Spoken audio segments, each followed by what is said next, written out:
Welcome po dito sa ating Buyer Learning Center, dito po sa Barangay Bidanya, mga Tarim, Pangasinan. Ako po si Jerry Pacun, ang Market Development Agronomist po ng Central and North Luzon. Yung aming BLC or yung Buyer Learning Center na tinatawag ay ginaganap lamang po sa kada isang taon. So pinaghahandaan po natin at syempre makikita po ng mga farmers natin na highlight po natin ano po ba yung katangian ng ating decal. Siyempre, nandiyan po yung ating bag na tinatawag. Ito po yung ating biotechnology, agronomic solution, at yung ating pong germplasm. Siyempre, meron din po tayong highlight na shelling recovery kung saan pinapakita natin yung dagdag o yung katangian ng ating mais na meron pong mas mabigat na bunga pagkatapos po itong may shells. Sa decal, talagang kikita ka. Ito talaga yung pinagkakatiwalaan ng mga farmer, lalong-lalo na sa Orbis Tondo. Saksi kami bilang LG Orbis Tondo, saksi kami sa matagumpay na pinakita ng Decalb na 8282S. Malaking tulong ito sa mga farmer, lalo ang technology ng Decalb. Yun yung palagi kong sinasabing gamitin na variety yung 8282 kasi yun yung pinakamalaking yield na makukuha doon sa variety na nasubukan ko ng itinanim.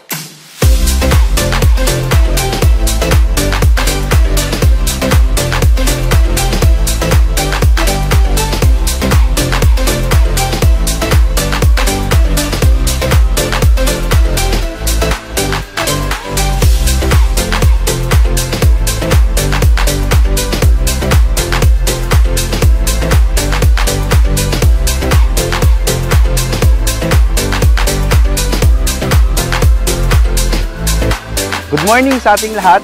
Ako po si Anwar E. Umayam, Territory Manager for Corn dito sa Eastern Pangasinan.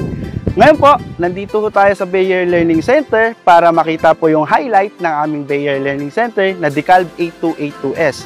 Nandito rin ho yung concept po ng BAG o bag concept na biotechnology, agronomic practices at germplasm. So, next na taniman mga kasama, mga kasaka, itanim ho natin ang Decalb 8282S.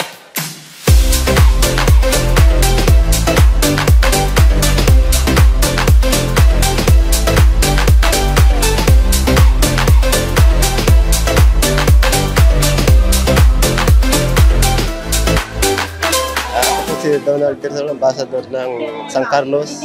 Sana magtanim tayo ng Decalb 8282 kasi mataas ang ani, malaki ang kita.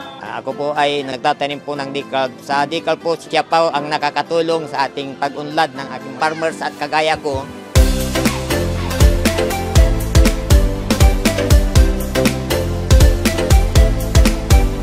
Ang Decalb 8282S ay matibay po sa hangin. Quality po yung butil, mabigat po sa timbangan. Talagang blockbuster po sa kita at ani.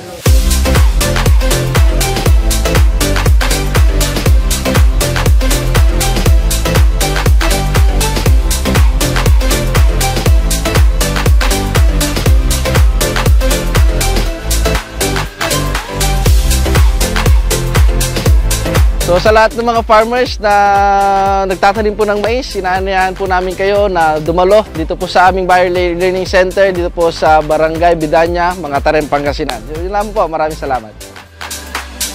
Magandang araw po sa lahat. Ako po si Junel Caberto from Market Development po.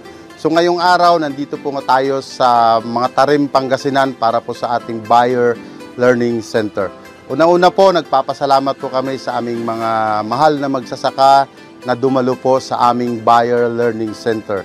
Sana po madami po kayong natutunan sa aming activity na ito at kami po from Buyer, lalo-lalo na po yung Decalb, hangad po namin na kayo po ay mabigyan ng mga bagong teknolohiya sa pagmamais, lalong-lalo na po yung sa mga binhi. At ngayong araw po, pinakita nga namin sa inyo yung performance po ng aming Decalb 8282S. So nakikita nyo naman ngayon dito sa ating Buyer Learning Center, situnuruan po namin kayo kung paano po yung tamang pangangalaga ng ating mais, tamang pag-aabono, tsaka po yung tamang pag-aalaga nga po. Kasi nga po, pag tama yung pag-aalaga ng ating mais, nakukuha po natin yung tamang ani. So sana po sa lahat po ng mga magsasaka na dumalo, sana po nag-enjoy kayo.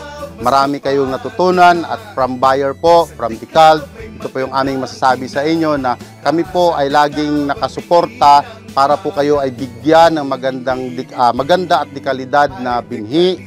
At of course, hangad namin na sana po kayo ay tumaas yung ani ng ating decal at sana po ay malaki po yung ating kita ngayong season. Sa muli, maraming salamat po sa inyong pagdalo. Yan ang tatak, Decal. Decal! Sa Decal, mas kapal.